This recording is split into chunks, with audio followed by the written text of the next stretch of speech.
Hello friends, myself Dr. Amit Ahuja, Assistant Professor from University School of Education, Guru Gobind Singh Indraprastha University, Delhi. Today we will discuss characteristic features of EVS, that is Environmental Studies. First of all, what does the term environment mean? Is it a forest? Is it a group of trees? Or it comprises the immediate surroundings? Or simply the world around us? There may be n number of responses to this question, but the thing is, environment means the world around us, starting right from immediate next to me up to the point where the universe ends. So, everything is environment. Then, from where the term environment has been derived? Actually, it was derived from a French word environner, and that means encircle or surround, that is immediately next to the person. But in a broad sense, the term environment means the whole world that surrounds us. So you can think upon what the term environment comprises. You will appreciate that nothing is left beyond environment, so everything around us that surrounds us is environment. The world around us is not so simple. It comprises natural environment and socio-cultural environment. The natural environment comprises biotic and abiotic components. Biotic component means humans, animals, microorganisms. Abiotic component means water, air, soil, rocks, mountains, etc. They together comprise the natural environment. The socio-cultural environment comprises the family, society, neighborhood, community, etc.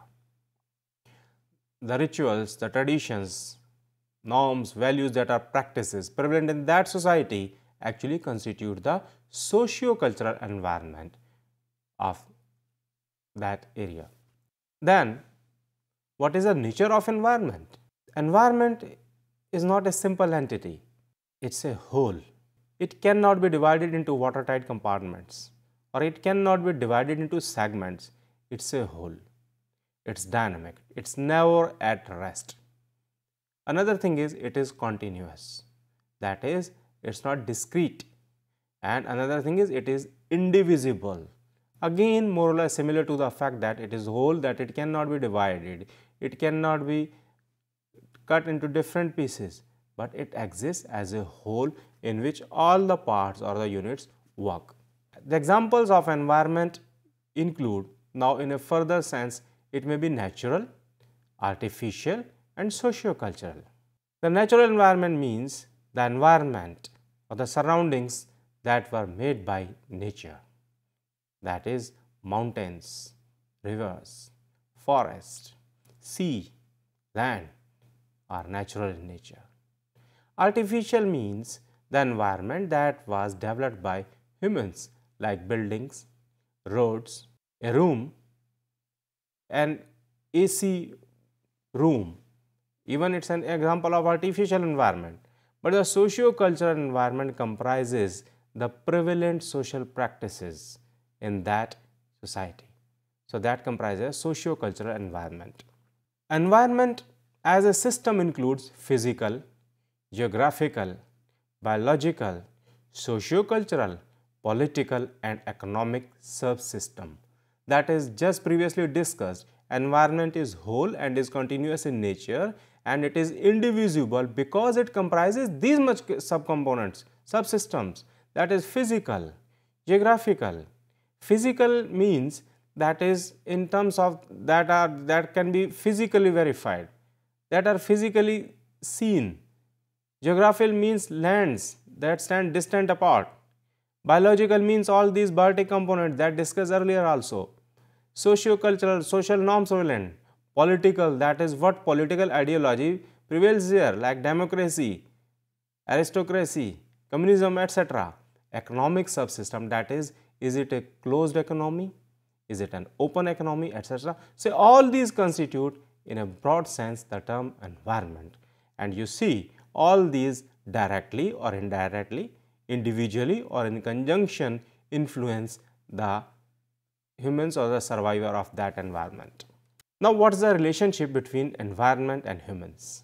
Yes, there is a deep relationship between the two because humans ultimately belong to environment. Life is not possible without environment.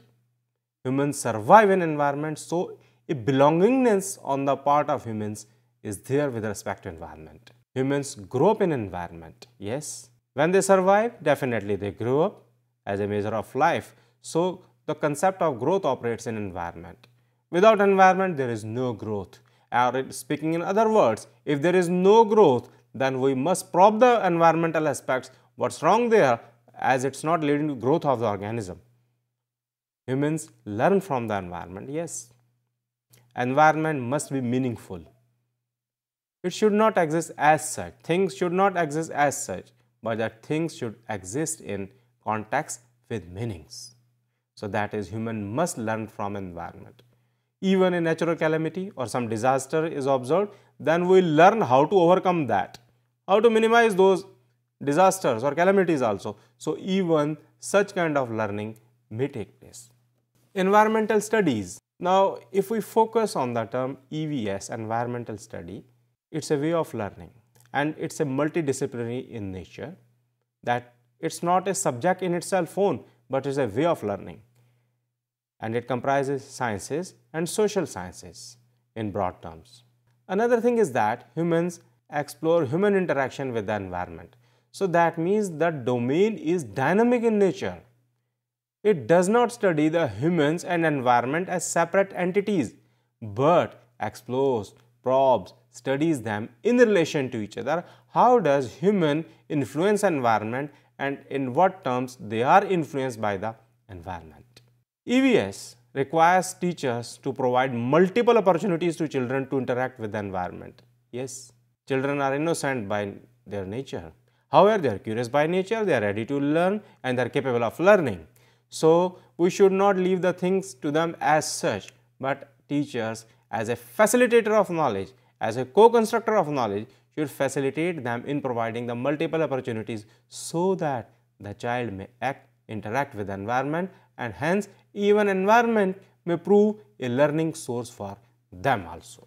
Then EVS draws the concepts from the domains of physical and biological sciences and social sciences as said earlier. Yes, physical sciences means physics and chemistry, biological sciences means botany, zoology, ecology, and social sciences comprise sociology, history, political sciences. So all these together in a coherent manner influence the mankind by together constituting the term as environment. Then EVS, environmental studies, aims at developing an awareness among future citizens about environmental issues. Yes, the environmental aspects or even the term environment should be made aware to the citizens of a society or students of a school who are going to be future citizens of that country. Because unless and until we are not aware about the term environment, how can we preserve, conserve, contribute towards its welfare? So what does the term environment mean to them should be explained as simple as possible rather than retrieving in some formal way. Simply environment means the things around you, your surroundings. Sometimes people pose what's atmosphere, what's environment. The atmosphere means the surroundings around the earth. In a broad sense, that mostly comprises abiotic components. Environment comprises biotic components also. So that leads to the term environment. Environmental studies engage students in exploratory hands-on activities to acquire cognitive and psychomotor skills. Yes, EVS as such as a way of learning is dynamic. It's not static in nature and it comprises certain activities which can be worked out by the children themselves by means of harnessing their latent urge, that is curiosity, and they may be motivated to explore the environment, and hence over a period of time they acquire cognitive and psychomotor skills and undergo proper cognitive development as per Piaget's theory of cognitive development. Environmental studies comprises the activities that should be real life based. That is, they should not be textual. However, they must be contextual. Things should exist in context for students. So, text is not so important. Context is important, so that is real life based, because nowadays we are in the grip of nuclear weapons, pollution, population, explosion, hazards, wars, etc. So, it is better to cite the things with real life examples, because it at least poses a situation in which children develop interest and the things become enjoyable for them, and over a period of time they develop a concern for that also. Otherwise, all the things exist on text only. Then activities should be safer for students. The child is an innocent one, younger one. So, don't expect a child to perform something unusual, something beyond his or her capabilities. If we remember the different stages of Piaget's also, the activities should be designed with respect to that characteristics of that stage of the child also. Then activities should be economic with respect to time. It should not be too much time consuming, because if it is too much time consuming, then children may deviate. Their interest may come to lower level. So, it should not be so much time consuming. So, within a reasonable time, the observation should be made available to the child, or child should be able to deduce something useful. Then EVS activities should be age appropriate. Again, in the sense that an activity that is useful for formal operational stage of Piaget's cognitive development should not be suggested for a child belonging to concrete operational or pre-operational stage, and vice versa. So, it should suit to the age of the child also.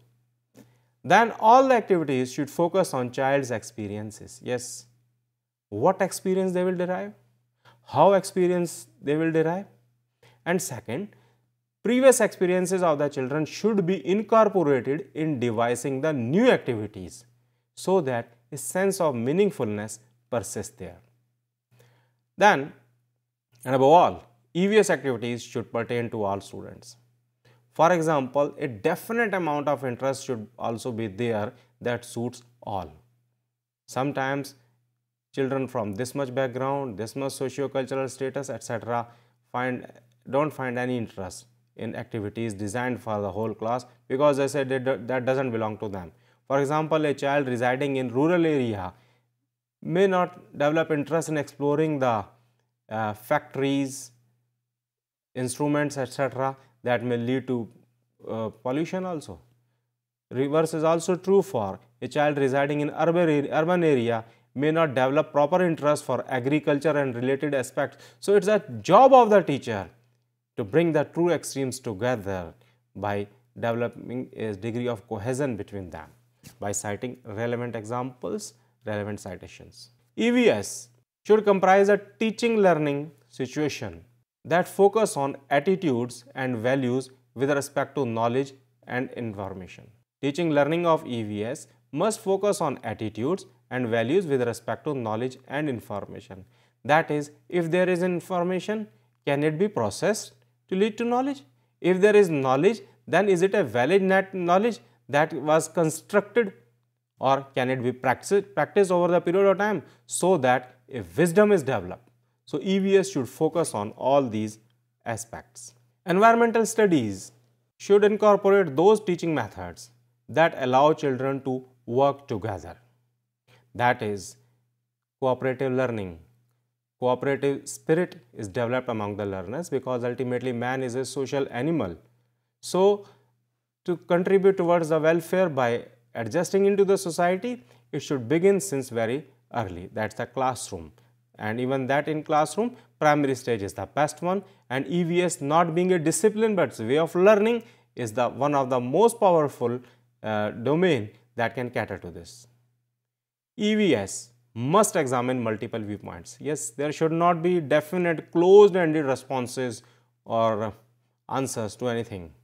Multiple views should be incorporated, discussed, brought into a common platform so that a common consensus is developed.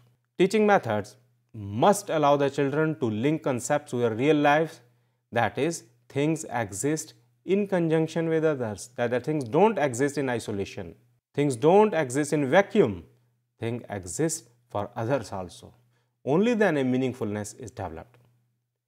Teaching method must motivate the children in taking positive action. Otherwise, it becomes only a bundle of information which they carry, they confess and they go ahead without any contribution. But they must be motivated in taking positive action so that a proper healthy environment is developed over a period of time through the efforts by the child that lead to preservation and conservation of the environment.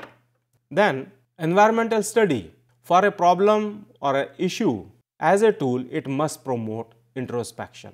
It is better to discuss what's a problem and what's an issue.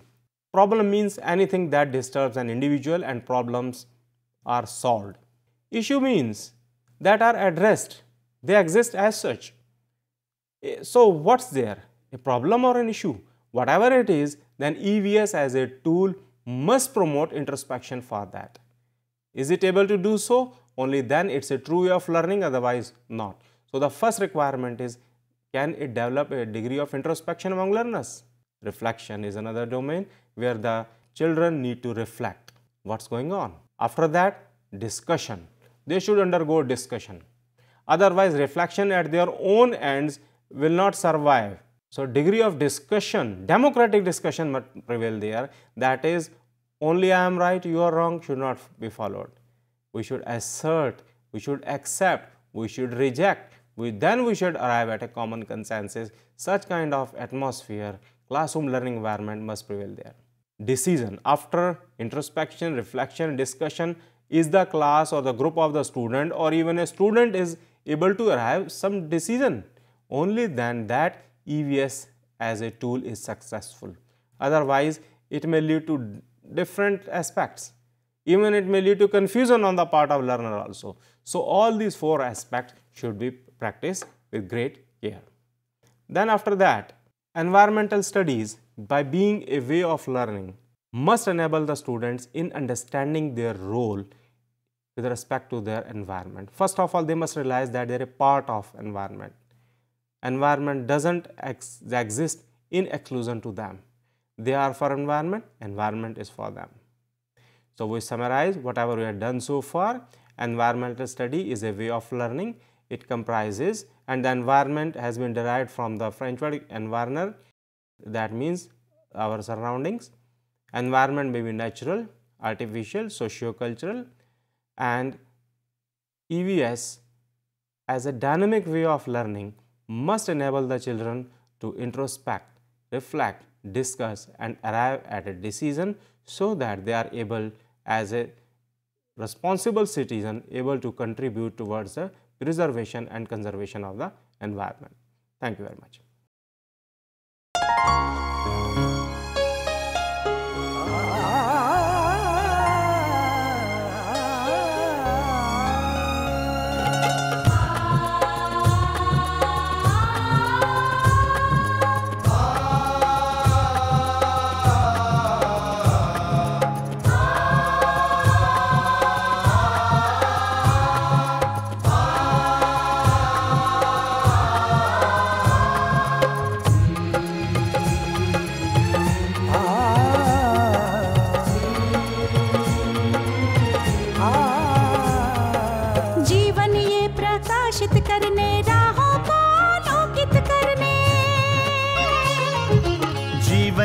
प्रकाशित करने राहों को आलोकित करने हम अपना दीपक स्वयं बने हम अपना रास्ता स्वयं चुने हम अपना दीपक स्वयं बने हम अपना रास्ता स्वयं चुने जीवन ये प्रकाशित करने राहों को आलोकित करने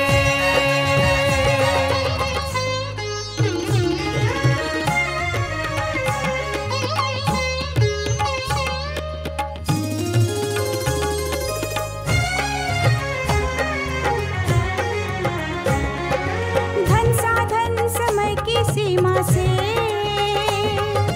विद्यालय जो मुक्त हो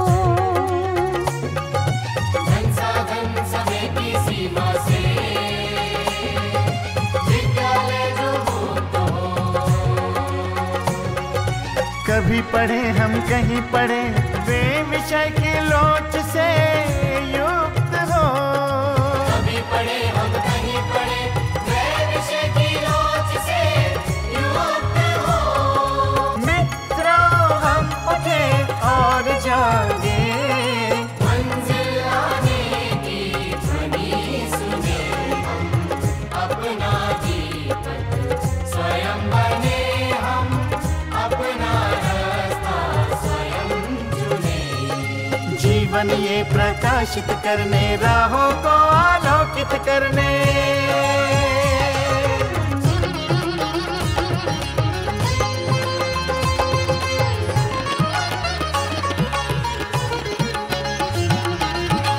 राष्ट्रीय मुक्त विद्यालय का है द्वार खुला सबकी खातिर। शिक्षा परीक्षा का अवसर एक बार ही क्यों मिलता फिर। शिक्षा और परीक्षा का अवसर एक बार ही क्यों मिलता फिर। दुनिया में इसके केंद्र बहुत, कोई मन चाहा केंद्र चुने हम, अपना दीपक स्वयं बने हम, अपना रास्ता स्वयं चुने। कोई मन चाहा केंद्र चुने हम, स्वयं बने हम,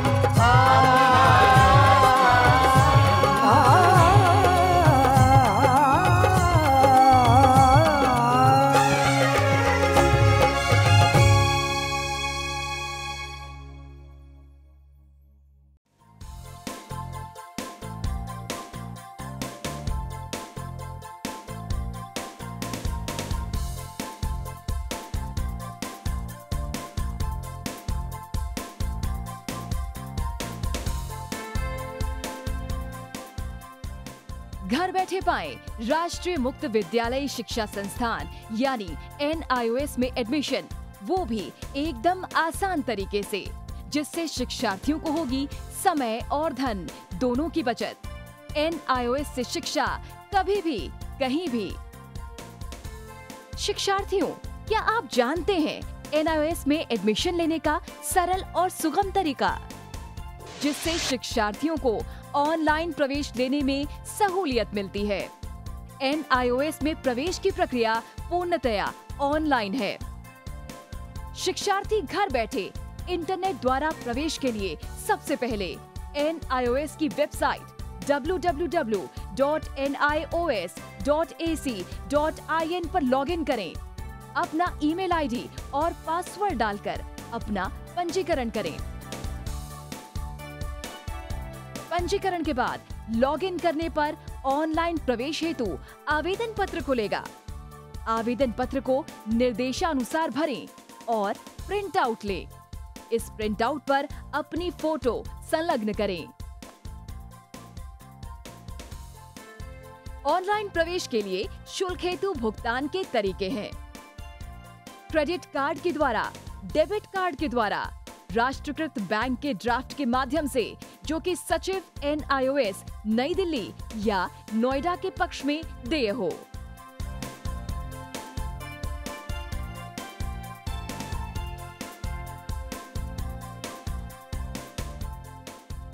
भरे हुए आवेदन पत्र के साथ साथ डिमांड ड्राफ्ट और संलग्न किए जाने वाले दस्तावेज हैं: जन्म रजिस्ट्रार के जिला कार्यालय से जारी जन्म प्रमाण पत्र की सत्यापित प्रति, जिसमें जन्म तिथि अंकित हो, पिछले विद्यालय से प्राप्त विद्यालय छोड़ने का प्रमाण पत्र, जिसमें आवेदक की जन्म तिथि लिखी हो।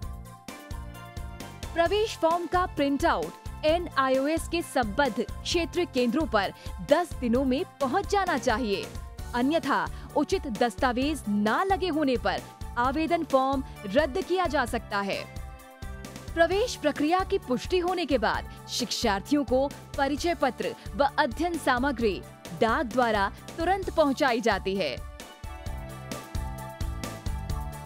ऑनलाइन प्रवेश एक बहुत ही सुगम और सुविधाजनक प्रवेश प्रणाली है। online on time for safe and secure admission. Hindustan के हर कोने में नौजवानों के पास प्रतिभा है, उन्हें अवसर चाहिए। NIOS has been providing opportunities to youth for their development. Some of them have brought great laurels to the institute. With NIOS, many Divyang students have proved their strength. Join NIOS and make a difference.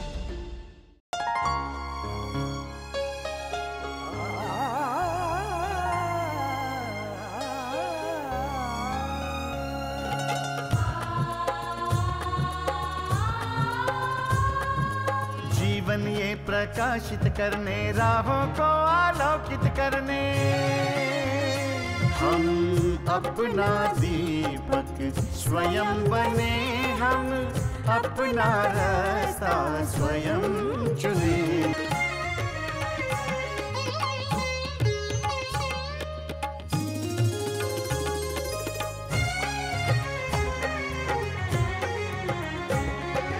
धन साधन समय की सीमा से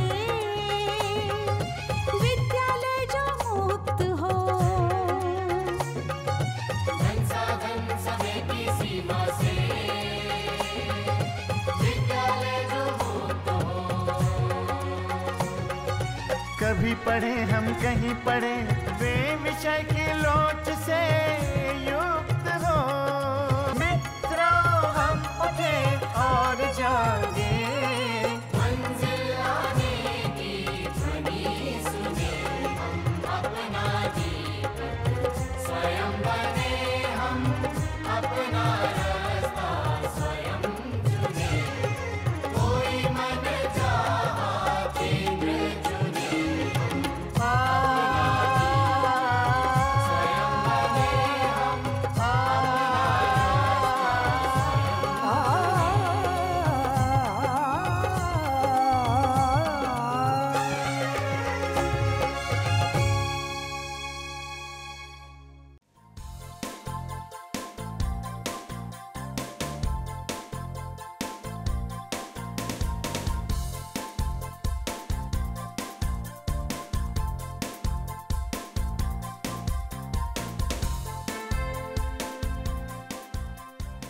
घर बैठे पाएं राष्ट्रीय मुक्त विद्यालय शिक्षा संस्थान यानी NIOS में एडमिशन, वो भी एकदम आसान तरीके से, जिससे शिक्षार्थियों को होगी समय और धन दोनों की बचत।